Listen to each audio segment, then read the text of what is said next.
So a white man walked into a bar and said the N-word. I know it sounds like the beginning of a bad joke, but no, this really happened. A white man in Mississippi walks into a bar and apparently starts using the N-word all freely. The occupants of said bar did not take too kindly to his use of the word. And from what I hear, he was stripped naked and oh, they gave that man the business. Hello everyone, welcome once again to another episode on my YouTube channel. On today's episode, we'll be concentrating on Holly Springs in Mississippi. A white man, in fact he was drunk, boldly walked into a bar full of black folks. The white man uncontrollably started calling the folks the N-word countless times. The black people who were there stripped the man naked and beat him up with poles. This was further rendered into being a police case as per the police report. Many blacks applaud this turnaround event. Let's watch the following videos keenly. Right now in Mississippi, what's going on is a white man went into a bar full of black people and started saying the N-word, and then the black people gave him warning, and then that white man kept saying the N-word, and them black people handled business and beat that man out his clothes, and they recorded it. And once these black people beat that white man out of his clothes, the police are saying that that was the hate crime, not the white man going into a bar full of black people belligerent screaming the N-word. It was the black people retaliating, beat that man out of his clothes. That was a hate crime.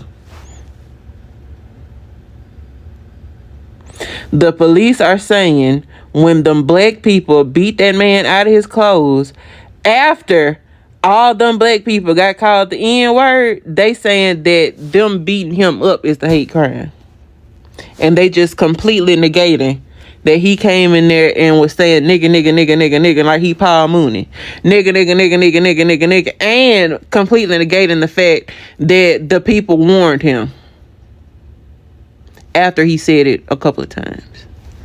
And he stayed in there and kept saying it. What did that white man on that trackboard say? The more you F around, the more you find out. Mississippi man goes into a bar, calls everybody there the N-word, literally is beaten, stomped, and beaten with poles and sticks, laid out on the floor, stripped down, ass naked. And Mississippi is now trying to call this a hate crime because a white man was attacked for his racism. Understand, freedom of speech does not mean freedom from consequence. Freedom of speech does not mean freedom from an ass whooping. Trump got people's heads so high in the clouds about their racism that they think their racism is a normal human action, and it is not. And y'all want black people to be so okay with y'all calling us the N-word that y'all try to disguise it by saying, oh, you guys are just sensitive. No, people are just not taking disrespect. And we have been dealing with racist white people for 400 plus years, and y'all want us to constantly be okay with it. It's not okay. And understand that black people are not scared of these type of people. We are just exhausted by their behavior. So all I have for you is thoughts and tariffs. Thoughts and tariffs. Did y'all hear about that white man in Mississippi who walked into a predominantly black bar? No, predominantly black patrons. He walked into that bar shouting the N-word, trying to incite some sort of hate riot or something. Y'all, them bar patrons stripped that man bucket naked and beat him with poles and sticks and stomped his ass out. Like, I don't know what he thought was gonna happen. Yeah, I didn't expect. Well, I don't know why they stripped him bucket naked, but yeah, fuck around and find out. And I guess he found out. He said they think that they broke his jaw. There's literally video of him like on the ground being held down, bucket naked, getting the fuck beat out of him. Oh my gosh. Ever since that plantation burned down, ooh, the ancestors are mad. Y'all better stop playing with people before Juneteenth. I'm telling you, y'all better stop. He was a racist. Yep, he was a racist. Yep, he was a racist. He talked shitty. He got hitty. Things got litty. This was no hate crime. Yep, he was a racist.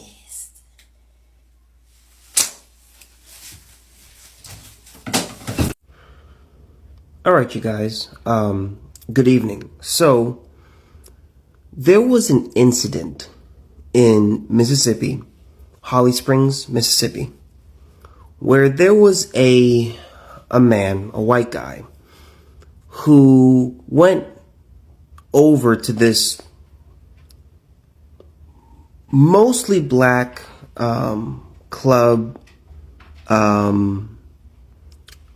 and he's over there, he's drunk, and he is repeatedly saying the N-word over and over and over again. This man ends up getting stripped, robbed, and beaten, and really humiliated for his actions. Let me say this, because there's some nuance here. Number one, I've been called the N-word before on multiple occasions. That's not a trigger for me. Okay? That just doesn't bother me. I've been through much harder things in life to where that's not going to really affect me. Point number one. Point number two. I don't drink, but I can tell you this. Alcohol is a truth serum. I've seen it with my own eyes. What is in you will come out of you when you are under the influence of alcohol. That's the way it is. Okay? Your inhibitions go down and you just become more, it's called liquid courage for a reason. You're just more willing to say things that you probably wouldn't say if you were sober. Point number three, and probably my biggest takeaway, is I'm not really sure what this guy thought would happen. Think about this. He's drunk. He's a white dude, and he decides, I'm gonna walk over to this club that's predominantly black, and I'm going to repeatedly keep saying a racial slur for black people over and over. There's more of them than there are of me. Now, we know that there was only one of him. We don't know how many of the others there were, but he was easily overpowered.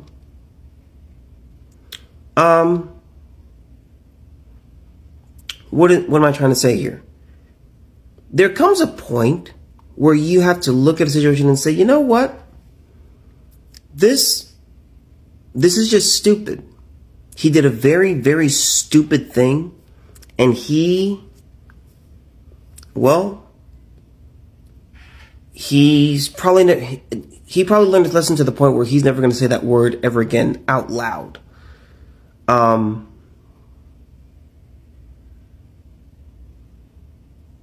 Be careful of your actions. Because in this country, we do have freedom of speech. That is a thing. But remember, freedom of speech does not equal freedom of consequence. And not everyone is going to have the same reaction to what you have to say. If this dude walked up to me and called me the N-word, I wouldn't give a damn. I have 1,000 other things that's more important to me. Okay, I just wouldn't care. I would think that's just another drunk guy who hates black people. Okay, whatever. There are others out there where if you call them a slur, they're gonna teach you a lesson that you'll never forget. Whether it's against white people, black people, gays, lesbians, Arabs, whatever you are. There are some people where if you call them a slur, you're going to wish that you hadn't after they're done with you. So understand, should the men have done that to him? No, they shouldn't. They shouldn't have beat him up like that. Should he have gone up to them and taunted them repeatedly? No, shouldn't have. Really, really, really stupid. I see a lot of people, on the internet saying, I can't believe a word triggered them. And some people get triggered very easily by certain things. That's just the reality of it. Some people are just easily triggered by a certain a certain word, a certain phrase, a certain action. That's just the way the world is.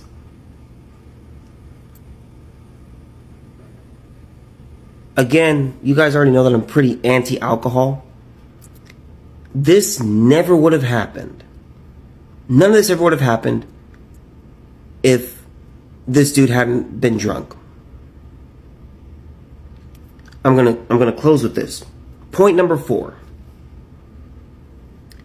If you are a person that has hatred within your heart, or you have a lot of lies inside of you, you have a lot of secrets inside of you, it would behoove you to not drink publicly. You really shouldn't drink at all. Drinking is really for idiots. But it would behoove you not to drink at all, because you are more likely to expose who you really are to the world. There are cameras everywhere. Every single person out there, almost every single person I should say, has a camera where they can instantly upload you to the internet, Instagram, TikTok, Facebook, Twitter, also known as X, whatever. They can upload you in an instant and your life can change. Be careful what you do. We saw this with Sophia Rosing, the University of Kentucky student. She does not like black people. She made that very, very clear. She comes in and decides she's drunk out of her mind. I mean, she's just drunk as a skunk. She comes into the dormitory area, and the RA on duty, Kyla, I want to say it's Kyla Springs. I think it's either Springs or Spriggs. I can't remember. She calls this girl out. Sophia calls out Kyla, and Kyla's just trying to be professional, saying, "Ma'am, do you need help? Are you okay? Is everything good?" And Sophia repeatedly calls Kyla the N-word over 200 times. Go watch the video. Completely exposing who she is. Her whole life decimated, her whole life ruined. All because she was drunk. Remember, alcohol is a truth serum. To that guy out there who this happened to, I don't feel bad for you at all. I hope you've learned your lesson. Don't do stupid things like that. You can't taunt people and expect everything to just be okay. Some people, it's not going to bother them. Other people are going to make you regret that you ever even went over there. So, carefully listening to the videos you have just watched, you see the black folks are happy with the drunk man being beaten. But was this right for them to strip the man naked? Was it right for them to beat him like a little baby? Let me know your thoughts on the comment section below, and don't forget to like, subscribe and share. Thank you, family. Bye.